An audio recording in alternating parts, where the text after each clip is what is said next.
From Wana Brands, welcome to Enhance Your Life. I'm your host, Jonathan Small, and each week I talk to people from all sorts of professions and backgrounds about how cannabis has enhanced their lives and how this healing plant can enrich your life too.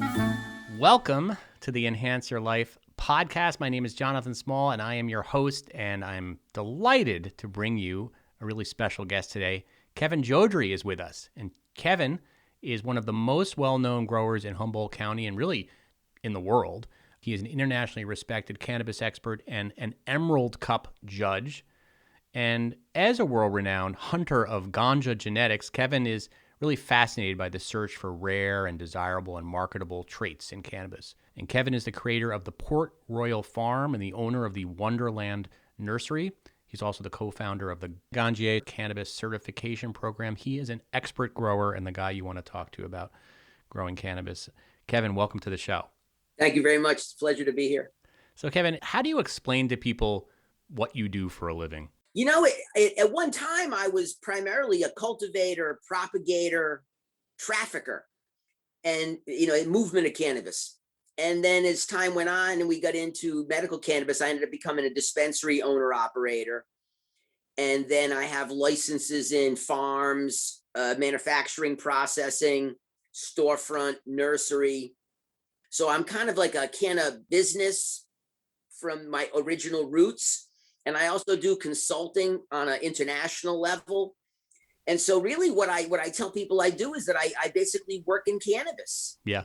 You touch all aspects of the plant. Yeah, a lot of them. There's some things I stay away from. I don't mess around with compliance related stuff. I bring in experts for that, and I don't have anything to do with testing facilities, so I'm not involved in lab analytics.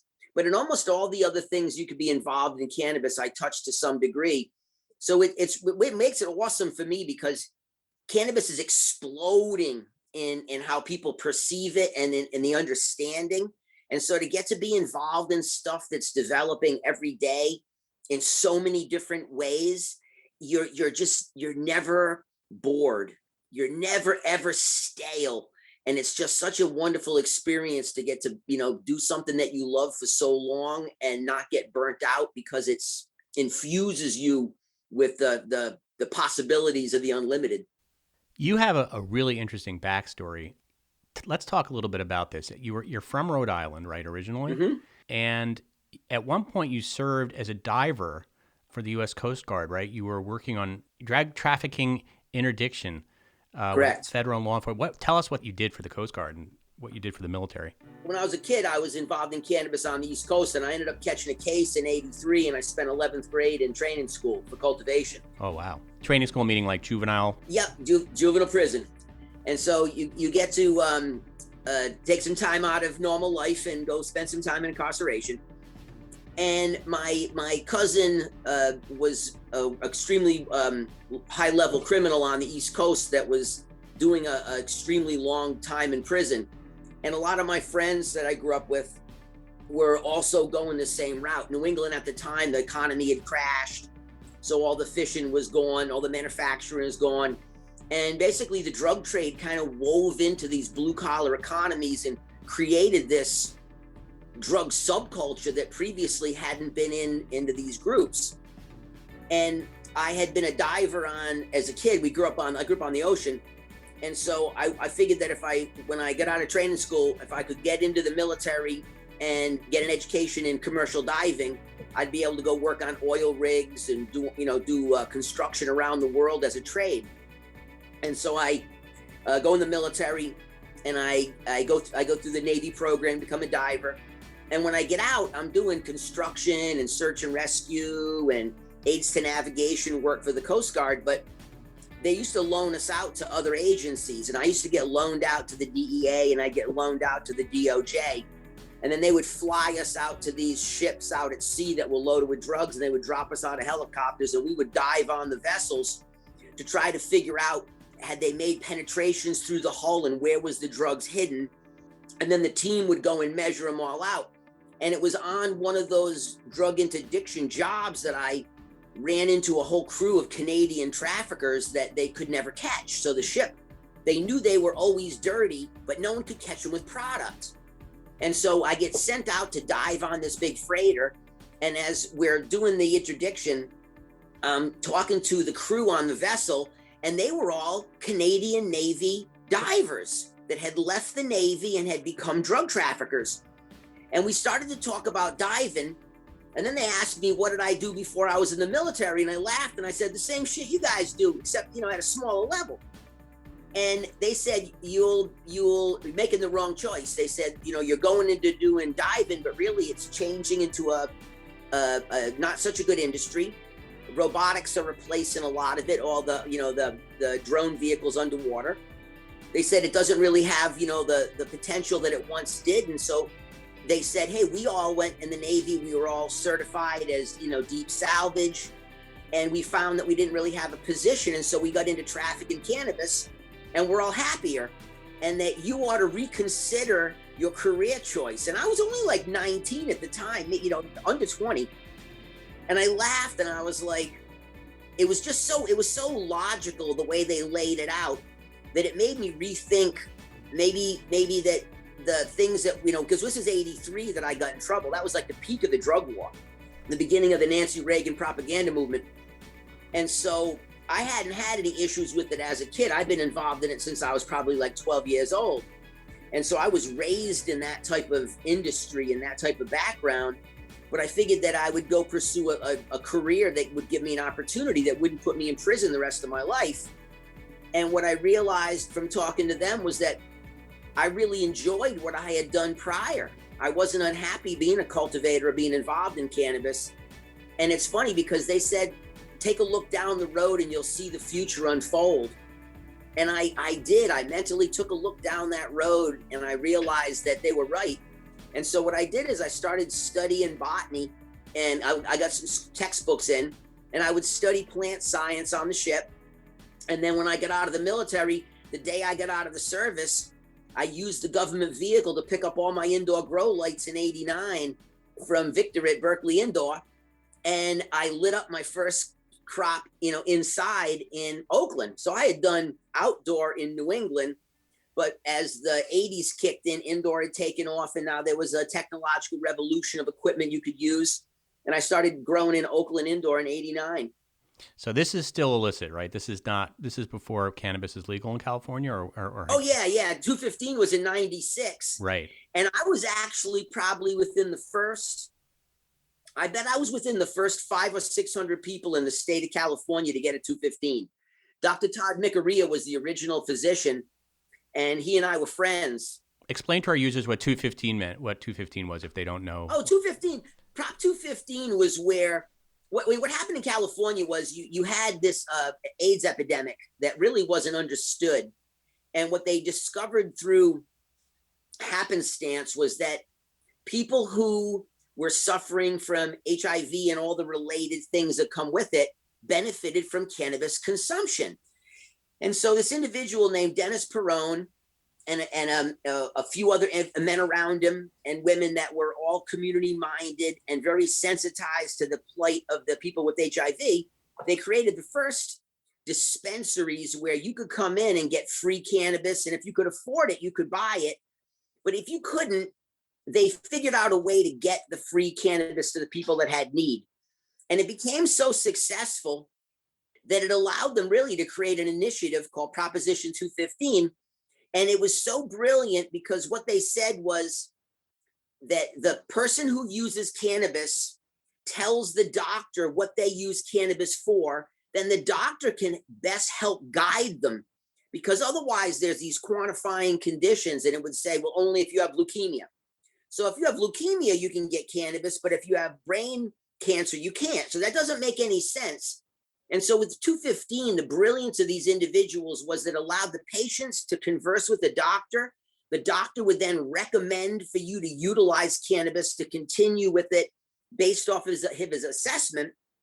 And then the doctors would be able to help work with you to better understand how does cannabis alleviate the issues you have and how do they understand how to utilize it. And, now that we know that it's truly an incredibly powerful medicinal drug, at the time, everybody looked at it like they were charlatans. The idea that cannabis could help you with asthma, because that was the one where people were like, it's impossible, but really, that it's an incredible bronchial dilator. And so, yes, it has a profound effect on it. But at that time, very stigmatized. And the 215 allowed regular people the ability to have enough protection to have some pot on them in their car, some pot on them in their house, some plants in their backyard, a decent sized garden in the garage, maybe. It allowed for dispensaries to form where they would then cultivate and distribute cannabis to patients. And so it really started to be that first opening to get access in a normalized manner where you weren't having to do a deal behind a building. And so 215 came in 96. And so, the first time I got involved in cannabis, I was 12. So I was born in 66. So 1980, 78, I start messing around in the cannabis. By 80, I'm fully engaged in the industry. And 83, I catch a case for multiple felonies for cultivation, trafficking. And so, that time period was very tumultuous. And 215 lasted for almost 20 years because it went from 96 to 2016. And 2016 is when they brought in legalization, Prop 64. So you've really seen it from the beginning, from the time you've been in the market, from the illicit times to now that we're recreationally legal in California. And all this time you really made this science out of growing. And in the intro, I said that you were a hunter of ganja genetics.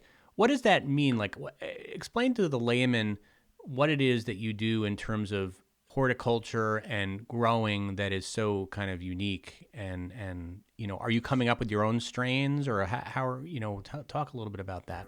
Well, a little of both. Sometimes I try to create things, and sometimes what I try to do is find things that I think would go well with other things that other people are doing. And so when we talk about, the ganja genes, the problem we have with ganja genetics is that the illegalities of cannabis made it impossible for people to cultivate normally and have seed banks, have genetic repositories, have the ability to preserve and hold things. And so what we have is these big holes where there was incredible genetics from regions that no longer produce. In Asia, where you used to have cannabis, now you have opiate production.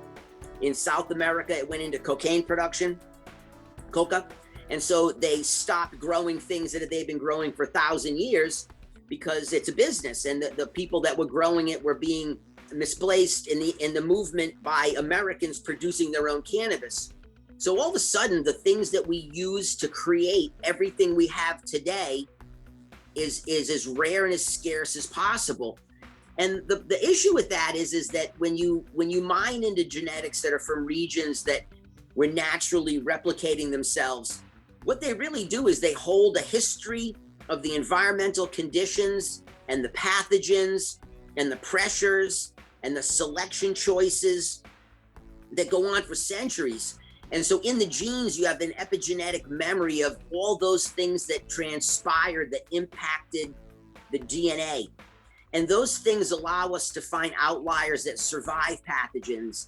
It allows us to find things that work in interesting conditions that are tricky for us to get plants to work in. It lets us find things that have better effects, cleaner, clearer, more profound. And so that's what I do, is I try to find things that are scarce so I can do reproduction. And basically I try to find things that I can take, put together in some population, reproduce it, and then I share that material out to the public.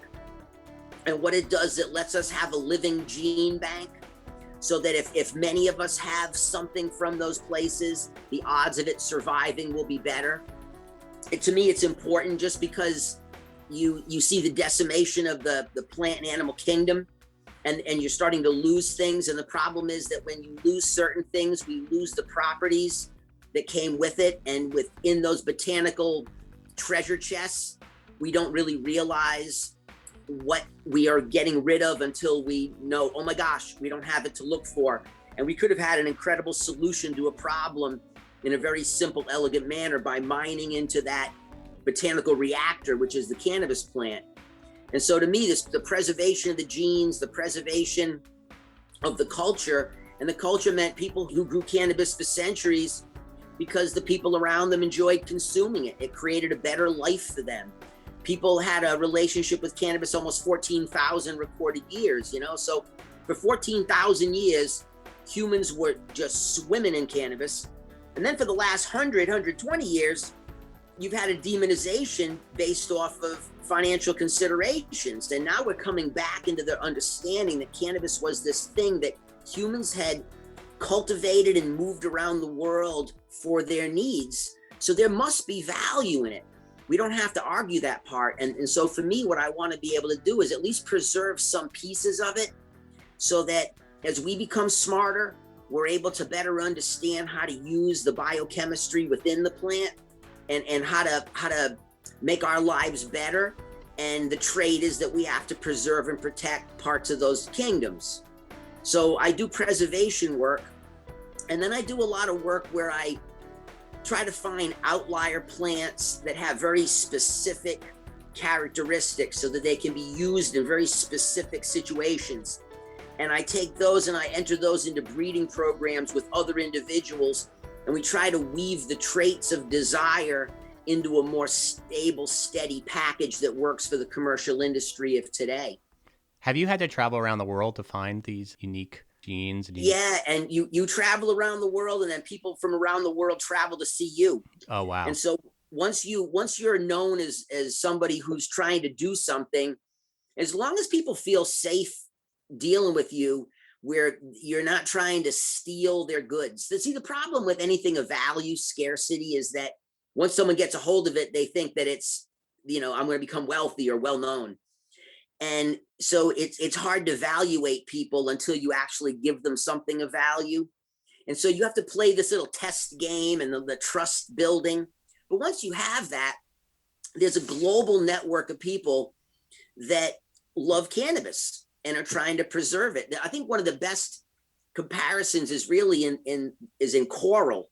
And so because of the decimation of the coral reef, fish tank enthusiasts, saltwater fish tank enthusiasts, are actually one of the greatest diversity deposits of coral in the world, because they have their own micro coral reef in their home of coral that they were able to gather as a fragment and then grow it.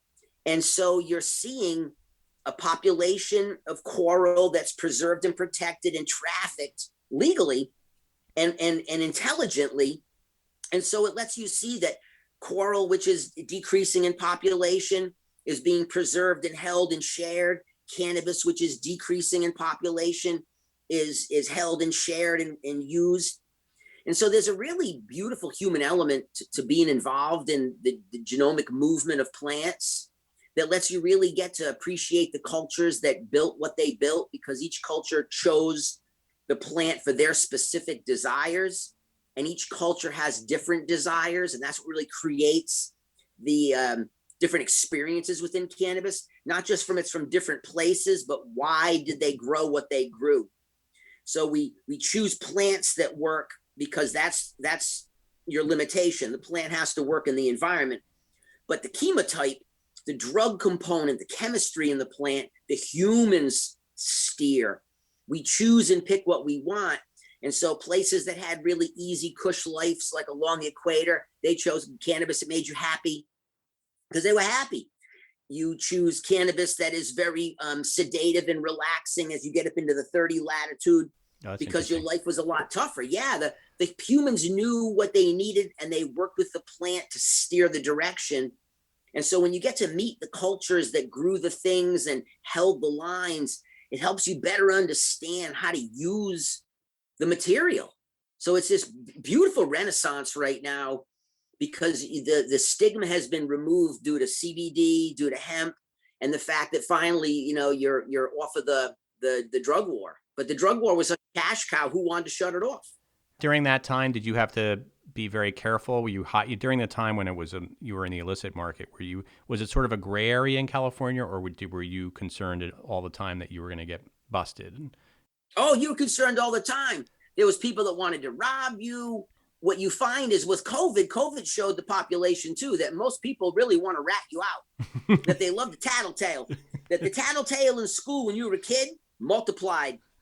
And that one had 100 kids for every kid you had. And so what you have is a tattletale nation. And it's people want to punish people who do what they choose, even if it's not infringing on them.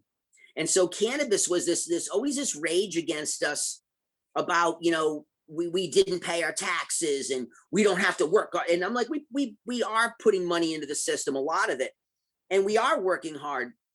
We're just not choosing to work in the system that you chose to work in. And it was just always resentment. And so you had to be very cautious. And so for me, I ran operations. I built operations for other people. I would do nursery operations. I mean, I used to change cars, change clothes multiple times a day. Wow. So that whenever I went to another location, I looked the part. So if I was running an operation in an area that was more business, I looked more business.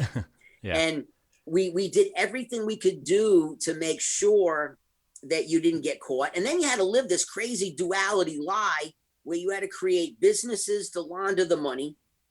You had to pretend that you were actually running that business. And so every time you turned around, you were having to lie to somebody. And eventually you just quit going out in public and you just spent time around other growers because they were the only ones that you could really be honest with. I mean, it really wasn't a good lifestyle in that form. And 215 allowed it to slowly start to normalize because you had some protections.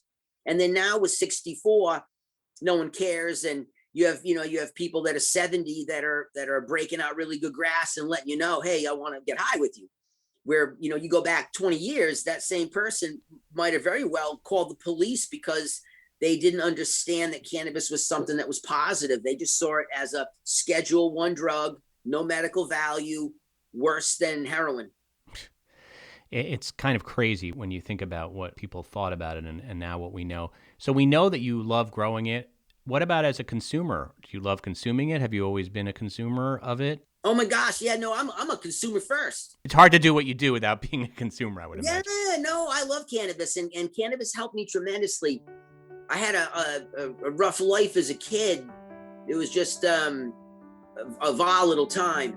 And so cannabis allowed me to have an escape that wasn't really detrimental. It didn't cause me huge issues in my life. It was really once I discovered cannabis, I was like, ooh, it was almost like your friend holding your hand sometimes, because sometimes it was the only friend I had. So the first time I smoked, I was 12, and my buddy's dad was a police officer who used to rob the people that he arrested for all their drugs. Oh and so at his house, there was always drugs. And my buddy Kenny brought over some of the stolen drugs and and a pipe, a paraphernalia that he grabbed too. And we went and smoked up on my roof, and it was the summer between 6th grade and 7th grade. And when I smoked it, I was like, whoa. And we were kids, so we were riding our bikes around just high and laughing. And I started to smoke it more frequently. And it made me feel happy when I was on it. And then as I got older and my life was better, I had a much better life once I left home. It didn't change that I felt good. I just realized that cannabis was almost like an enhancer on good experiences. And so when you were having a hard day, cannabis kind of took the edge off. But when you were having a great day, cannabis kind of brightened the colors. And so I've always loved and consumed it. And I consumed it in a variety of fashions. So like when all the, I was a hash smoker for years, and I still am. When all the high concentrate, high potency derivatives came out, I went through years of going through all of those. And I just realized I didn't enjoy them as much as I like just regular flower. And I vaporize sometimes, but mostly I smoke cannabis in a joint. And that's how I prefer to smoke it. And I'm an endurance athlete as a hobby. And so I've had, I have a 42 resting heart rate. I'm a good competitive athlete. My lung is 0 issues. So like cannabis doesn't do a lot of the things that people said that it did. But it really helped me a lot just to have I needed a mental break, and it allows you enough of an edge to be taken off so that you can not have to fixate so much on the real shit you're in. Because when you're in real problems, you know you can't get out of it. You know you have to outlast it. And outlasting a problem is different than recognizing you're in one. You know you're in it. You just now need to survive long enough. And sometimes if you don't have anyone helping you, what I found was cannabis was this wonderful friend. And what I learned was that when you're consuming cannabis with people, there's this moment where everyone sees each other as people. All the stigma goes away. For a minute while you're consuming pot, you're all appreciating the weed, and you all see each other so honestly and purely. And it made me understand that it was like the greatest cultural connector. I call it like a cultural bridge. And it allows dissimilar people to find common ground. We could use that a lot now. You can, and through cannabis, I've had this incredible life, and I've got to meet such unbelievably beautiful people. And so as long as I stay honest with what I'm doing, where I try to work to further cannabis in some capacity, I move along with it. And as long as I kind of put the mission first, I'm always okay. It's whenever I try to put myself first that shit goes wrong. But when you put the big picture first, everything else falls into play. And that's just kind of how I play it. So I don't see myself stopping until I'm in the box. You know what I mean? Let's, in closing here, let's give us some advice. So a lot of people who listen might be growers, and amateur growers, like small. Yeah. And I'm sure a lot of those types of people. First of all, what are the sort of mistakes that you see people make often when they try to grow their own? I'm sure you see a lot of common mistakes people make. What would you say some of those are? Let's start in the negative, and then we'll go to the positive. Totally. I think that the first problem that you have primarily with cultivation is that people are so disconnected from growing anything that they don't really understand that the plant doesn't speak to you and tell you what it needs. You have to interpret.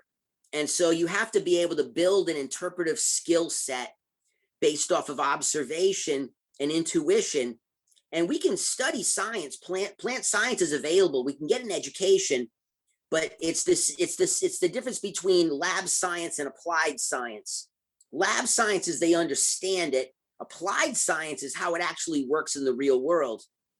And so what you want to be able to do is find this little nexus of you're doing some research to understand what is really happening when a plant exists, any plant.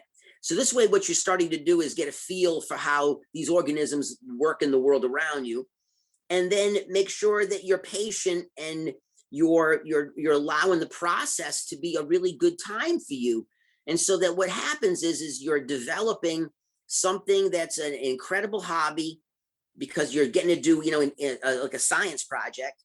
You're learning how to cultivate and develop things that you have to use different skill sets to do. The reward, if it turns out good, is incredible product at a very fair price. And if it doesn't turn out so good, it wasn't so expensive to make the mistake. You can start again.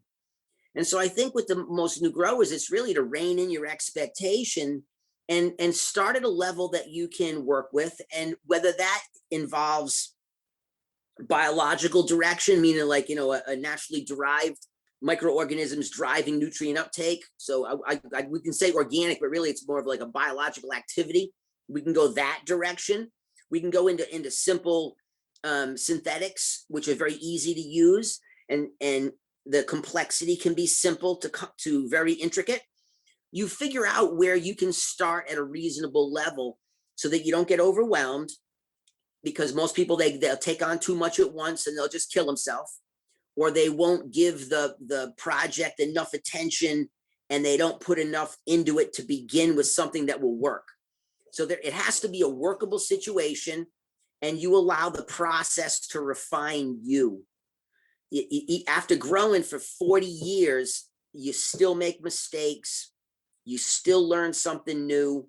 You still wonder, like, wow, how come I'm just not there? And then other days, you feel like you invented it. So it's this pendulum, because it's a living entity. So plants, animals, and people are not widgets. You're never in control of them. You have to work with them in their process. and you start to see rhythms and patterns. And once you feel that, you connect to your spiritual connections from the past, because if humans didn't cultivate, you wouldn't have cities. Once we started to cultivate, that's when we started to have collections of people no longer migrating. It's the beginning of the end of migration. And it's something that we all did to survive. And I think once you start to tap into that, you start to really pull from your gene pool the skills that made, your 7-step back grandmother survive. Yeah, your ancestors way back Mhm. when agriculture was first starting.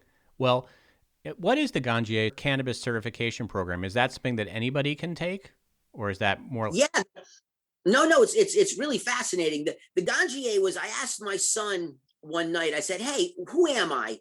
Just like you asked me Yeah, earlier, who how do are you you? describe yourself, Yeah. right? I said, who am I? I said, because at the time I was the first one to I kind of created the nursery industry in the United States for cannabis. I was the first one to really ever do this. And so I was pounding on the nursery direction, and I had multiple stores by that point, and I had the farm, and I was doing this stuff. And I kind of got confused as to, like, I used to be a grower. Now who am I? And he said, hey, my son says to me, you're a Ganjier, Dad. You're a cannabis culturalist. And so we created a web platform called the Ganjier. And it was a place where you could come in and get information from people that we thought were really qualified to give an opinion. And it allowed people to have some source of information from multitudes of opinions, but people who were actually industry people. It wasn't a sales platform. It was really an educational platform. And Green Flower Media picked up my media company and used the ideas that I had laid out within the Ganjier to create a certification so that we could start taking people who sell cannabis and give them enough experience and exposure to the complexity of the cannabis world, so that what you have is a better experience at the store for the customer. The customers rely on bud tenders to sell product, and bud tenders have this unbelievable responsibility to make sure they make these right decisions. But most of the time, they're very underpaid, and they're usually newer people in the industry.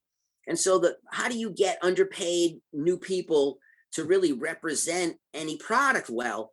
Well, what you got to be able to do is give them some education that we can all agree on, a common vocabulary, grading and standards, things that they can utilize to help steer a customer and say, listen, this is why these farms charge more, because when we look at the flower and utilize it, we get more value from the experience.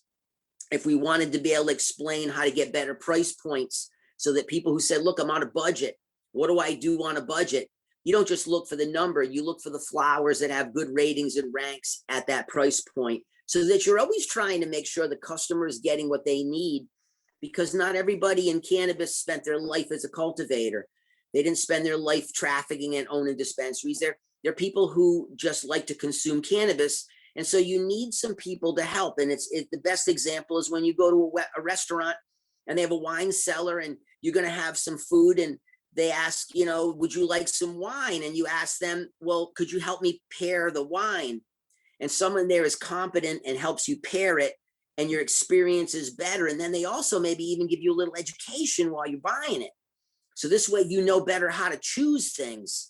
And that's really what the point of the Ganjier is to help educate people who sell cannabis, so they can help educate people who buy cannabis on how to shop better for their needs. And to find that Ganjier certification, now you said it's part of greenflower.com now? Right.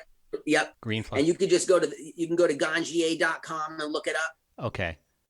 Yep, I think the first 160 people are registered. I think we had 3,000 people contact us for the initial certification, and now we're just trying to work out some of the in-person training sites because of COVID. But it should be, they brought in some really, really intelligent people that round out all the facets of cannabis, because cannabis is so complex. None of us are experts in everything. So, I mean, I'm good at what I do, but I very much admit that I'm not the individual in that other room. So it lets us all, and we all can agree that we're all good where we're good. So what it does is it lets you have consensus of opinion from different perspectives, and also our own beliefs on the fringes, so you can see that it's fluid, that the understanding of cannabis moves. There isn't really so concrete. And I think customers and sellers need to understand that, so that it's not this is this, but it's this is this today. Tomorrow we should know more. All right, Kevin, this has been fascinating. So if people want to know more about you, find out more about your dispensaries, what is there a place they should go, a website? What should they do? Yeah, you can Ganjier.com. I'm KevinJodrey.com. So a lot of the stuff, the speaking engagements, I travel and I speak a lot. That'll be on KevinJodrey.com. But I'm Kevin Jodrey on Instagram. I'm Kevin Jodrey on YouTube. And so if you just Google me in, he'll find you. You'll pop up. Yeah, just pop me up on Google and you'll see, because I do a lot of work with a lot of different groups. If you're in Humboldt County, I have Cookies Humboldt. So I'm the Cookies Humboldt store. And when you come right as soon as you cross the county line, we have the One Log, a facility where we have a restaurant and a coffee shop. We have a smoking lounge, the cookie dispensary. There's a nursery. We have biologically driven gardens that you will be able to have tours and stuff. So that's great. I'm really pretty easy to find. I use my name. Just reach out and say hi. And if you want to come to Humboldt County and hang out, man, hit me up. Sounds fun. Sounds like you'd be a great tour guide. All right. Well, Kevin, thank you so much for taking the time to talk to us today. Oh, my pleasure. Thank you so much for having me. And I wish you guys all the best.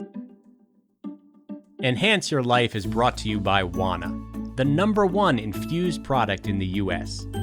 Wana's entire process is designed to deliver the same great experience time after time. They have spent years fine-tuning their recipes so that their products are delicious, consistent, and potent. For more information, check out wanawellness.com. That's Wana, W-A-N-A, wellness.com.